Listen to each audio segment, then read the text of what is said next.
All right, Joey, we're going to let you lead off with James McCourt.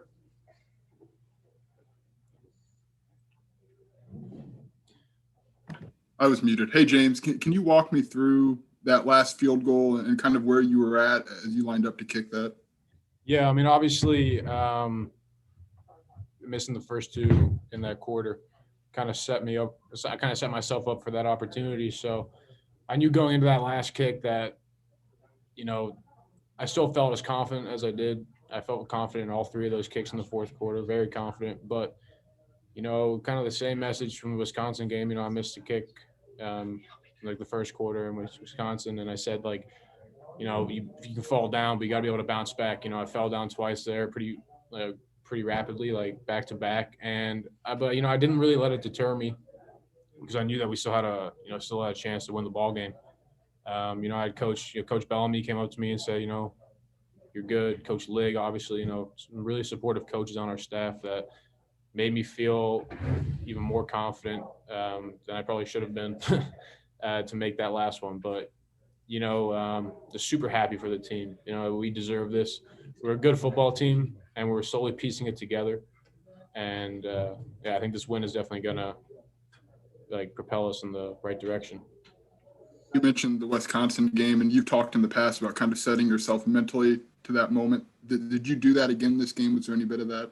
Yeah, I felt really good in all my kicks today. Going out there, made the first two in the – I don't know what quarters they were, but they were short ones, which were nice to get some confidence going after being quarantined for 2 weeks.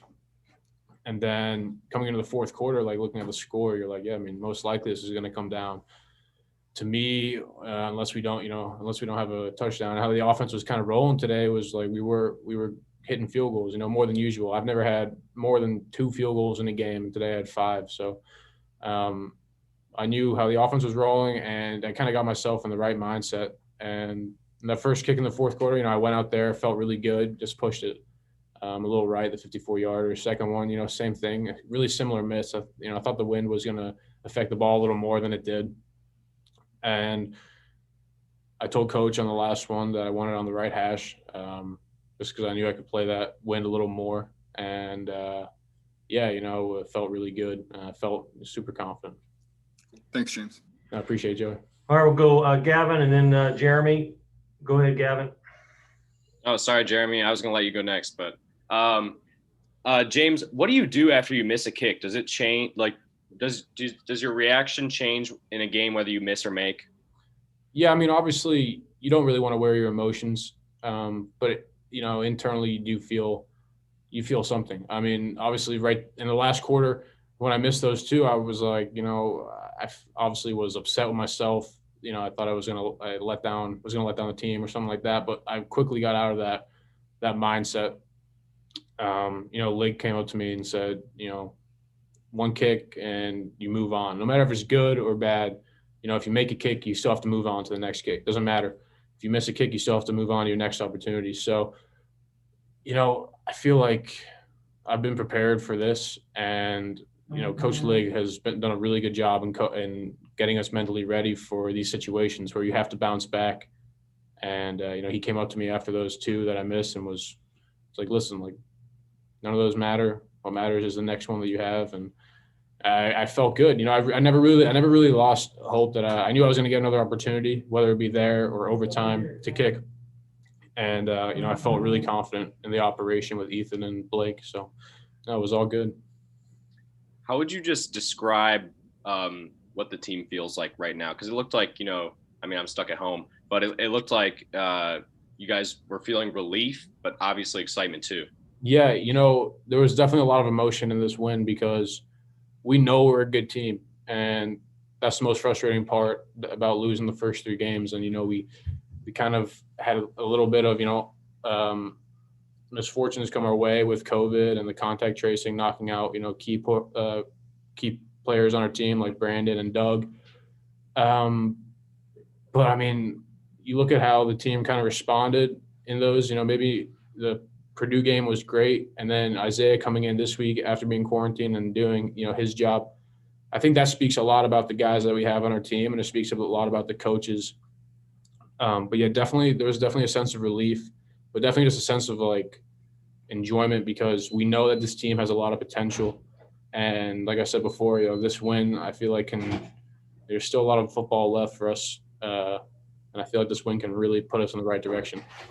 Thanks, James. Okay, we're going to let Jeremy wrap it up. Jeremy, Jeremy, you're the final questioner today. Go ahead, Jeremy. Well, James, I know your house or apartment, this has been a rough couple of weeks. Just what has this been like to go through the last couple of weeks, not being able to participate? And obviously you and Isaiah are two of them out and make a big impact on the win. Yeah, I mean, it was definitely hard watching the games. We got the news on, I think, like a Thursday that we weren't going to play in Purdue and we were going to miss the next week because of contact tracing. And it was definitely tough because it makes you realize how easy this game can be taken away from you. And it made me appreciate like the times that I have like on the field with the coaches and my teammates a lot more. So it kind of made me take a step back, not really get caught up in the small things, but look at the big picture of it all and really just enjoy because I never know when I'm not going to play again. It can be taken away so quickly. But yeah, I mean, I don't know. I had a good feeling about this week. Rutgers is a great team, and we go back and forth a lot of the times. But I wrote in my notebook earlier this week that I felt a game winner was going to come this week for some reason. And my mom even texted me earlier in the week, so I have a good feeling about this week. And, I held on to that belief. Even in the times after the 2 missed kicks, I remember that what I wrote in my notebook, and I just knew that this moment was going to come that I'd have to deliver. So, is this notebook a journal, or can you tell me what is this notebook? It's kind of a journal that I have, just like that I write in like with practice notes, like a lot of mental things, a lot of mental cues that I have, and like how I felt after certain sessions of kicking, and what I want to improve, just stuff like that. And yeah, I don't know. I just wrote in. I just felt like after COVID, the contact tracing, I just wrote in there. I was like, I feel like a game winner is going to come this week, and I showed the guys, and they were like, "No way!" Like, he manifested it. But that was definitely something pretty cool. Thanks, James. Appreciate it, Jeremy. All right, thanks everybody. Thanks, guys. Appreciate it.